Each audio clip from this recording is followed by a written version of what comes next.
আজি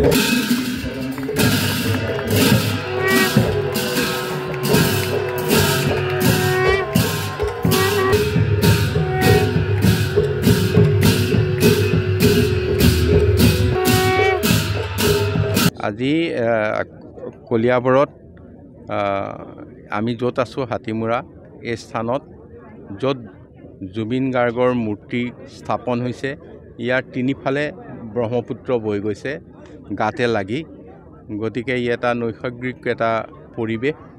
আৰু তাৰ লগতে ইয়াত এটি পথ নিৰ্মাণ কৰি পথটিৰ নাম ZG এভিনিউ ৰাখিছে জুবিন গাৰ্গ পথ আৰু এই স্থানটোৰ নাম ৰাখিছে জুবিন স্কুৱেৰ গতিকে ই এক আমাৰ হাতীমুৰাবাসী ৰাইজ কলিয়াবৰবাসী ৰাইজৰ কাৰণে এটা খুব ভাল খবৰ এই কাৰণে কৈছোঁ আমি প্ৰাণৰ শিল্পীজনক আজি আমি স্মৰণ কৰাৰ লগতে তেওঁৰ স্মৃতি চিৰযুগমীয়া কৰি নতুন প্ৰজন্মত উৎসাহিত কৰিবলৈ আমাৰ ইয়াত চেষ্টা কৰিছে।